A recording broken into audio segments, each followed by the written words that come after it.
दुनिया का सबसे बड़ा धार्मिक मेला महाकुंभ प्रयागराज में चल रहा है। पवित्र डुबकी के लिए देश और दुनिया से करोड़ों की संख्या में श्रद्धालु संगम नगरी पहुंच रहे हैं। आम लोगों के साथ ही खास लोगों का भी महाकुंभ पहुंचना जारी है। इसी कड़ी में केंद्रीय मंत्री जीतन राम मांझी महाकुंभ पहुंचे। यहां पहुंचकर उन्होंने गंगा, यमुना और सरस्वती के पवित्र संगम में मोटर बोट की सवारी का आनंद लिया। इस दौरान उनके साथ परिवार के लोग भी मौजूद रहे। वहीं केंद्रीय मंत्री ने मीडिया से बातचीत में महाकुंभ पहुंचने की खुशी व्यक्त की। सुनिए इस दौरान उन्होंने क्या कुछ कहा। भारत आस्था का देश है, संस्कृति के लिए प्रसिद्ध है। अपने संस्कृति और आस्था के चलते ये विश्व गुरु कहलाता था और आस्था में कहीं न कहीं खलल होते नजर आती है आज के कुछ लोगों के द्वारा।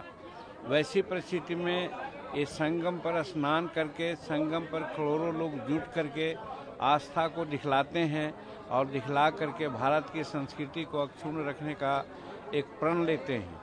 आ करके हमको बहुत अच्छा लगा। देखा कोई संख्या का शुमार नहीं है, अनगिनत है। कोई कुछ कहें, कोई कुछ कहें, लेकिन मैं कहता हूं कि अनगिनत की संख्या में लोग आए हैं और सब आस्था के चलते आए हैं। सनातन धर्म हमारा रहा है ऐसा धर्म जहाँ किसी प्रकार का भेदभाव नहीं रहा। कालांतर में आकर के मनुवादियों ने कुछ अपनी अपनी बातें कर दी है, लेकिन सनातन हमारा कभी नहीं कहा कि किसी से कोई विभेद करना चाहिए। संत रैदास जी ने भी कह दिया था, जात पात पूछे नहीं कोई, हरि के भजय सो हरि को होई।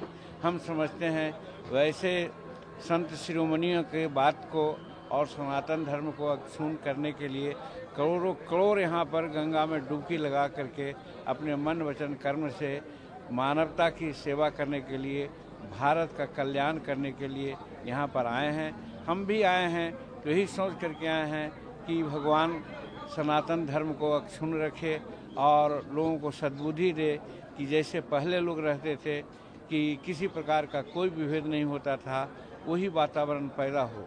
और दूसरी बात, हम उत्तर प्रदेश के योगी सरकार को हम बहुत बहुत प्रशंसा करते हैं कि आज इतनी बड़ी भीड़, इतने बड़ा इंतजाम शायद संसार में ऐसा कभी नहीं हुआ होगा, जहां 60 करोड़ के आसपास लोग आए होंगे और कुछ अपवाद छोड़ करके शांतिपूर्वक एक काम संपन्न हो रहा है। एक काबिल तारीफ है और नरेंद्र भाई मोदी जी के निर्देशन में ये सारी बातें हो रही है। तो मैं समझता हूँ कि ये भी एक उदाहरण योग्य है संसार में कि कैसे मैनेज किया जाता है। और इसमें सही बात है कि सनातनी लोग जो यहाँ आए हैं मन वचन कर्म से शांति पूर्वक रहते हैं। उसका एक उदाहरण ये भी है कि अगर करोड़ों करोड़ एक जगह हो रहे हैं और कहीं किसी प्रकार की बात नहीं हो रही है तो ये भी काबिल तारीफ है।